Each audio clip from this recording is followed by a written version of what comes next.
I've said it before and I'll say it again. This is peak game design and the result of a designer thinking about every single aspect that affects his game.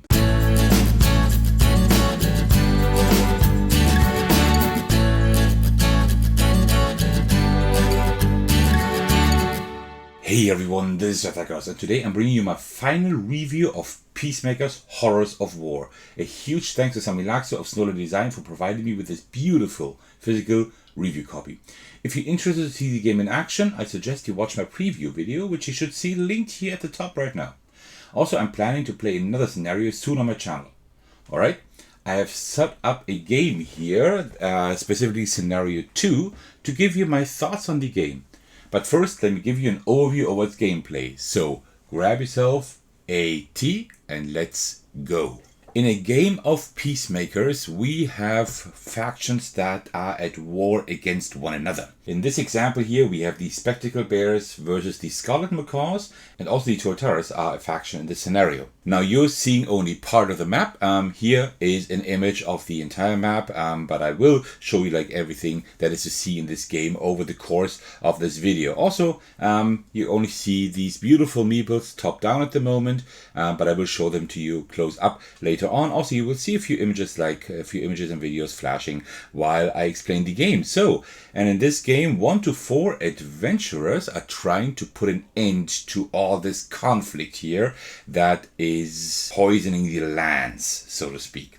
How do we do that? Well, we always have 4 cards for a round that are divided amongst all 1 to 4 players. In a solo game, you have 4.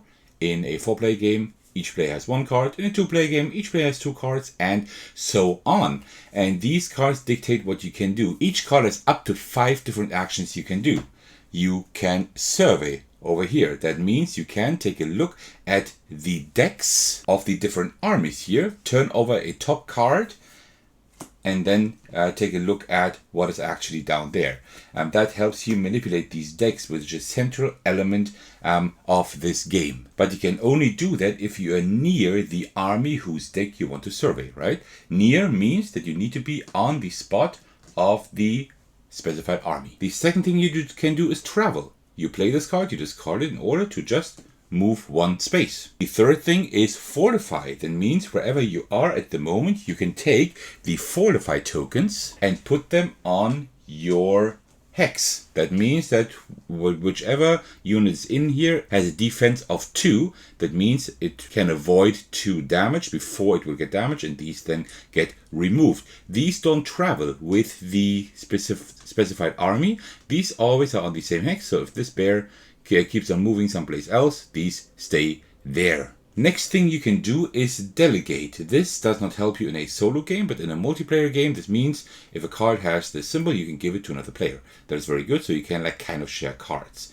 And the last thing you can do is whatever the card says down here. There are many different cards in the resource deck here, and where you can do different things. And on the one hand, there are many different cards. On the other hand, you will get to know all the cards at some point, because there is like a limited pool of different cards, with each card having multiple copies. And that is very important because that makes you able to strategize and make tactical decisions in the game. When your turn is done, you always draw the 4 top cards from the resource deck, divide them amongst all players before turning them over. That is the entire player turn. After that, you have the army phase, and this is where the game becomes like really interesting, because now the armies fight against each other. And you do this by turning over the army decks 1 by 1. So you turn over this deck, and these 2, and also these 2. And what you now do is now you check in the top. We do have an initiative here. This one has an initiative of 3, this of 9, and here 6. That means they go first.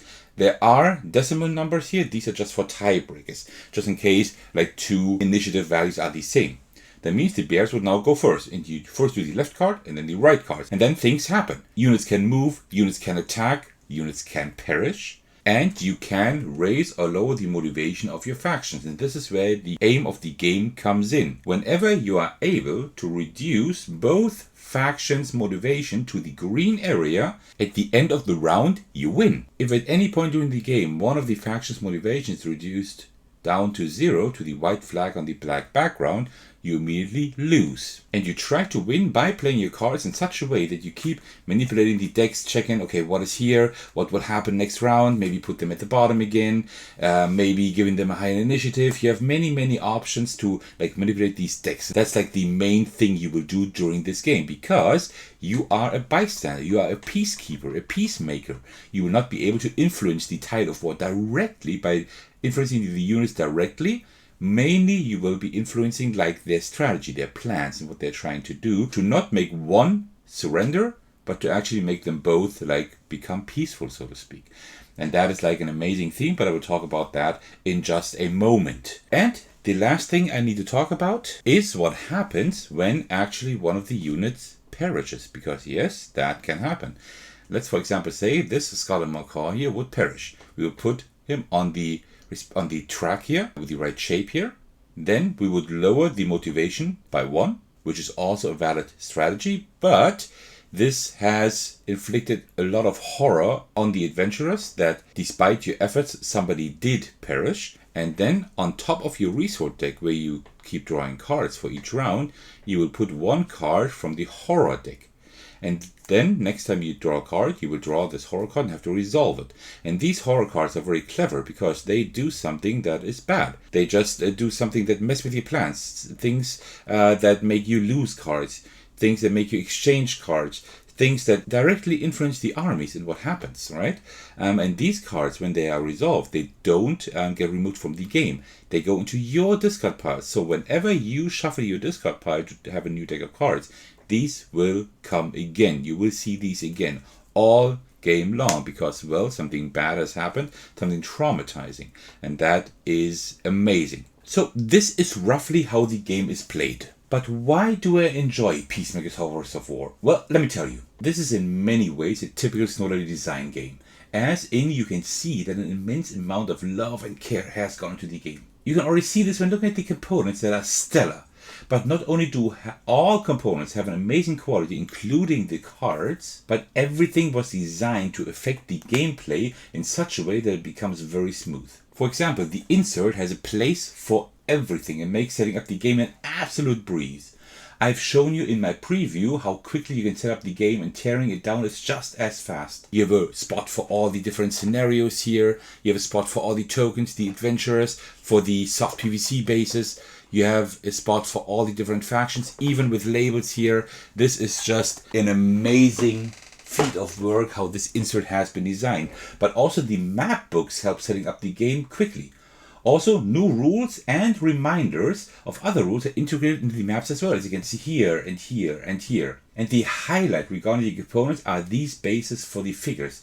They're made from so-called soft PVC, which fit really well and don't come off while playing at all. They're really tight, but they're very easy to put on and remove. I've said it before and I'll say it again. This is peak game design and the result of a designer thinking about every single aspect that affects his game. You hardly see this nowadays. Speaking of the figures, check out these adorable meeples. I absolutely love them. And I need to show you the other meeples that you can see in the game. And this is not really a spoiler because, I mean, you will see them when setting up the game, right? Like when putting everything in here. But we have these amazing frogs here. We have these really cool iguanas. We have some of my favorites, these toucans. Look at the color scheme. That is amazing. These three, well, you saw them on the map here. And then also we have the ocelots that are really cool. And I haven't shown you the tuatara yet. The little pirate guy. The only components that are not perfect in my opinion are these glass beads. Had they been a bit flatter, the numbers under them would be visible better. Yes, from the top you can see them, but when you are looking from them across the table, they become kind of hard to see. But that is just absolute nitpicking, because they are very good nonetheless. The rulebook is great as well. I've never had a question that the rulebook doesn't answer clearly. Yes, the rules are not very extensive, but still it's a challenge to design a clear rulebook. Sammy has definitely delivered on that front. The small stories and character speeches here that serve as an introduction to each scenario are just wonderful. They're also quite short, so if you don't want to read too much before each game and get started with the gameplay right away, you can do so. Also, The welcome letter is always a great touch, as it is part of every Snowdale Design game, where you see like how your journey begins, how you organize your components, and everything you need to get started. Now, speaking about the most important things, the gameplay. It becomes apparent that Snowdale Design is reinventing what board games are able to do. First of all, the game is very thematic. You are an adventurer trying to achieve peace between factions at war. This is incredibly unique, and unfortunately this topic is a timeless one, and nowadays even more relevant than ever before. The theme is quite dark, and although Lands of Galza had a few darker storylines as well, this game definitely adds to that. But it's not a pasted-on theme. No, the theme directly ties into the gameplay. As a faction not involved in the wars between the different animal folk, you are quite helpless and cannot directly influence the war. Yes, you can do your best, but in most games there will be casualties. Some animal folks will die, and it's hard to do anything about that. In general, the impact you have is very minimal, as you can walk around and do just little things. But these little things are massively important and count a lot. In essence, you're not the main protagonist, but a side character, so to speak, trying to influence the outcome of the battle. And this is where the game departs from all the designs I've seen in my board gaming life, as it treads a really fine line between helplessness and small decisions with huge impact. This game makes your brain think and work completely different than in other games. But it works. While the first scenario seems impossible to work with at first, since board games have conditioned our little tiny brains in specific manners, you start to see the little intricacies and ways to manipulate the opposing faction's army decks soon. And as you go from scenario to scenario, the battles become harder and harder, but you are doing better and better, since you learn how to influence the game to your favor and to, ultimately, stop the war between the opposing animal folk. This is an incredible feat, especially in today's board gaming landscape where only very few games are truly original. Peacemakers Horrors of War is, and it works. And it is an amazing game after all. While the game needs a few plays to really wrap your head around how you can use its mechanisms to your advantage, it is incredibly elegantly designed.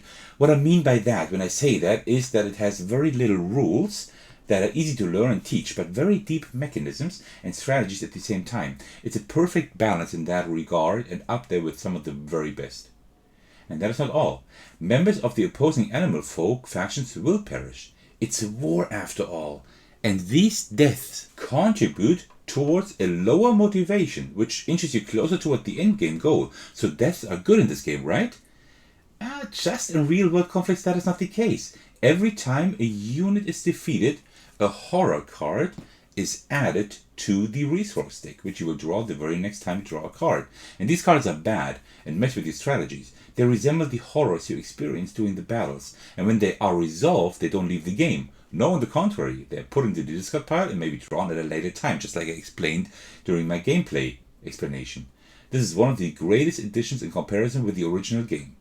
Because there had been an original game that was called Dawn of Peacemakers. I actually have a playthrough of that game on my channel.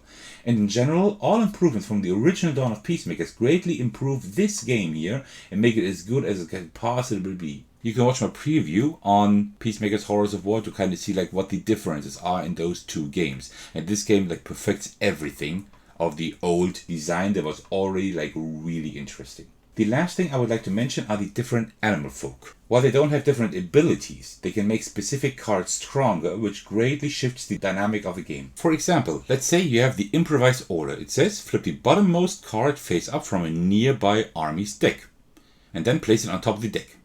That is what this card does, but if you have the Fennec Fox, it says or not. So if you are playing this character, you can choose to put it on top of the deck or not. Just leave it down there.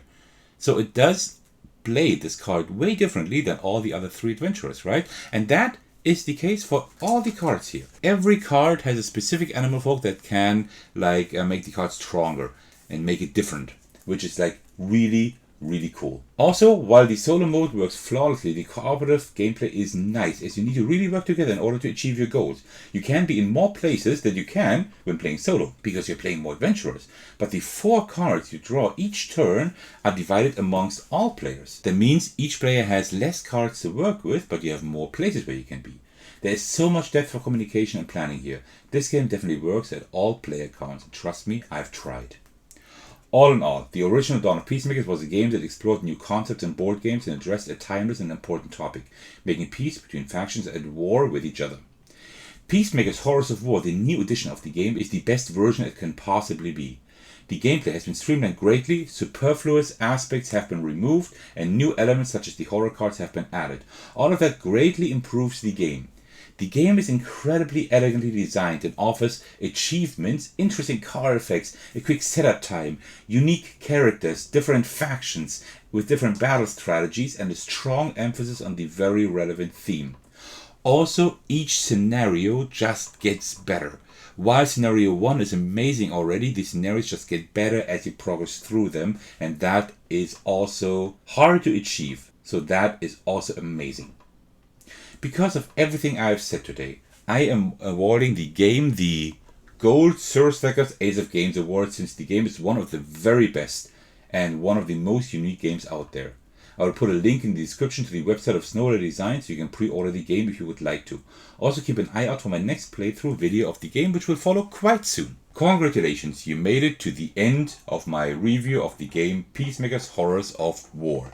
Thank you all so much for your support, that means the world to me. I especially want to thank my generous patrons, and the biggest shout out goes out to my most generous supporters at the highest tier, Thecos and Ryan Hall. Thank you so much for that.